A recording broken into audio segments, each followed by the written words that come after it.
Okay, so let's dive into a story that honestly feels like it's straight out of a Hollywood script. We're talking about a fugitive mastermind, a secret life of luxury in London, and a seized fortune so huge it's almost impossible to wrap your head around. And it all kicks off with one single staggering number. So this is the number that starts it all. 61,000. That's how much Bitcoin British police managed to seize in one single operation. We're talking about a digital treasure chest that, at its peak, was worth billions. And look, this wasn't just a big haul. We're talking about the largest cryptocurrency seizure in UK history, ever. I mean, can you imagine? The police raid this totally normal-looking house, and they have absolutely no idea they're about to stumble onto a massive global criminal enterprise. And right at the center of this whole web, one woman, Tianzhi Min, a figure so secretive she pulled off this huge fraud, completely vanished, and then just reappears in London living this life of insane luxury. So the big question is, how on earth did she do it? All right, so to understand this, we've got to rewind. Our story doesn't start in London. Nope, it starts thousands of miles away in Tianjin, China, all the way back in 2014. This is where Tianzhi Min sets up her investment firm, Lan Tianguri, and this is where the trap was laid. So the scheme itself, it was a classic Ponzi, right? But the way she executed it was just brilliant in a twisted way.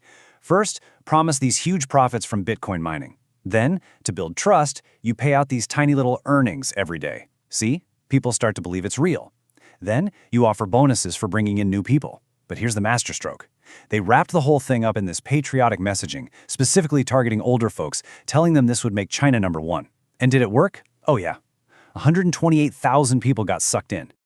And one of those people, a man we're just calling Mr. U, he lost everything. His life savings, about £100,000. He said the company just played on their love for their country, their Achilles heel, he called it. They pumped up their dreams so much that they lost all critical judgment. You know, to her investors, Shan wasn't a criminal. She was a genius, a visionary. They literally hold up flags with her name on them. But behind all that public adoration, she was a complete ghost. We're talking masks at company events, using other people as fronts, anything to make sure her own name was never, ever on any official paperwork. And then, bam, mid-2017, the whole house of cards comes crashing down. Chinese police start sniffing around, the payouts just stop, and 400 million pounds of investor money, poof, gone. And right along with it, Tianzhi Min. So where did she go? Well, her trail didn't stay cold for long. She pops up in Hampstead, one of London's ritziest neighborhoods, rocking a fake passport and a brand new name, Yadi Zhang. Her new cover? An antique stealer. And she wasn't exactly keeping a low profile. Check out this number, £17,000. That wasn't her net worth. That was her monthly rent for the mansion she was living in. And it was all paid for with Bitcoin she'd bought with the stolen cash.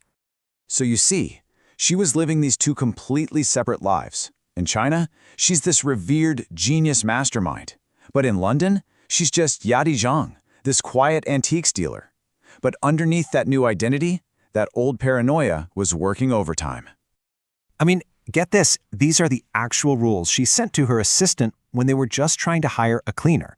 No photo, no recording, no video, don't use the home network. She was absolutely obsessed with security, totally terrified of being found out. But this is where it all starts to go wrong for her. You see, being crypto rich is cool and all, but living in the real world, you need actual cash. And her big, critical mistake was trying to buy this, an $11.5 million mansion, and trying to pay for it with Bitcoin. Yeah, see, there was a problem. Her lawyers couldn't figure out where this giant pile of crypto actually came from. And because of UK anti-money laundering laws, they had to ask questions she just couldn't answer. Her story was full of holes, so they did what they're supposed to do. They called the police, and that led to a raid on her Hampstead home in 2018. So the police go in, right? And they find this messy house, just bundles of cash stuffed everywhere. And they find Shan, who immediately starts putting on a performance. One of the detectives even said his first thought was that she wasn't very bright, but he quickly realized, nope, that was an act, and she was a very, very good actress.